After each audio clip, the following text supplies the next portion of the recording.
नमस्ते guys.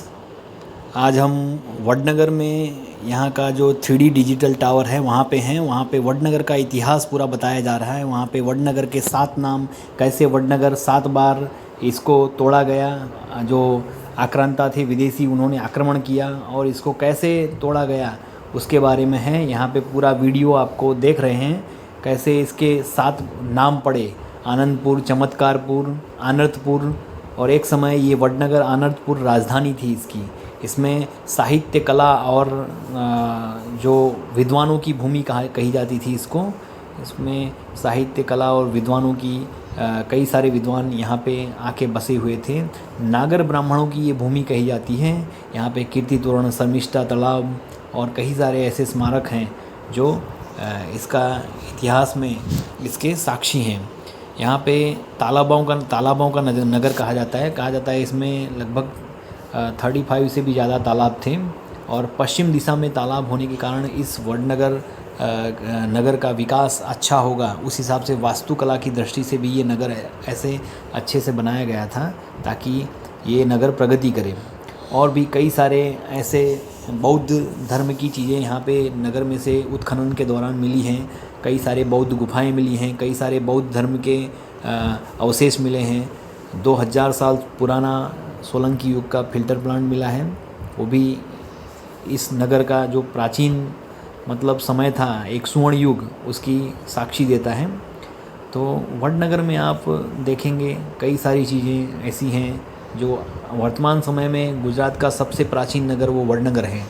Chinese traveller Hiuen सांग भी यहाँ पे आया था और कुछ दिन यहाँ पे रुका था। उसने अपने पुस्तक में भी आनर्तपुर का जिक्र किया हुआ है, जिससे हमें मालूम पड़ता है कि ये नगर बहुत ही सुखी और समृद्ध था। तो ये बात थी आनर्त प्रदेश की।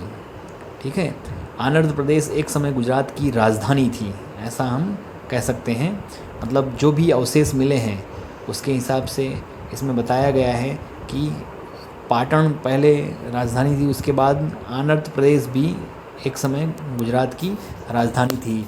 जो महाराजा कुमारपाल थे उन्होंने ये नगर में जो 6 दरवाजे हैं पत्थर के बनवाए थे और किला पूरा किलेबंदी करवाई थी। इसके किले के नगर के चारों तरफ दीवारें बनवाई थी और इस नगर का अच्छा विकास हो उसके लिए कई सारे कार्य किए थे।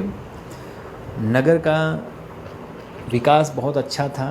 गुजरात का काशी कहा जाता है इसको। वडनगर को गुजरात का काशी कहा जाता है। इस नगर में जो लोग रहते थे वो बहुत सुखी और समृद्ध थे। कई सारे तालाब थे, बीच में जो शर्मिष्ठा तालाब था उसमें कई सारे कुएं भी थे। और इस नगर पे कई सारे विदेशी आक्रांताओं ने हमला किया, जिसकी वजह से ये नगर 7 बार टूटा और 7 बार ये गिर के खड़ा हुआ। लेकिन कभी भी इसकी समृद्धि और इसकी जो विकास था वो कम नहीं हुआ। ये नगर गिर के भी ये उठता रहा और बनता रहा, अपने पैरों पे खड़ा होता रहा। और उसी के कारण है कि इस नगर के चारों ओर ढलान हैं और 6 दरवाजे हैं। इस नगर में कभी भी बारिश का पानी रुकता नहीं और चारों तरफ ढलान होने के कारण एक किले की तरह है, किलेबंदी जैसे बोलते हैं ना, किले की तरह है। और प्राचीन समय में जब कुमारपाल ने इस नगर को बनवाया था, इसको ऋषि मुनियों की भूमि कहा जाता है। यहाँ पे विद्वानों की भूमि कहा जाता है।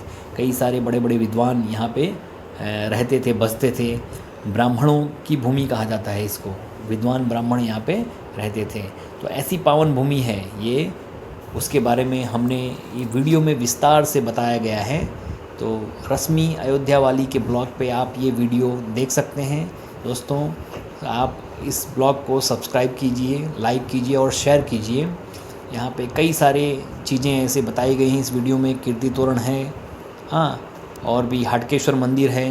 कई सारे बौद्ध स्मारक हैं, बौद्ध अवशेष भी मिले हैं। जो ये वडनगर एक प्राचीनतम अच्छी बहुत धरोहर है, उसकी बात बताई गई है यहाँ पे।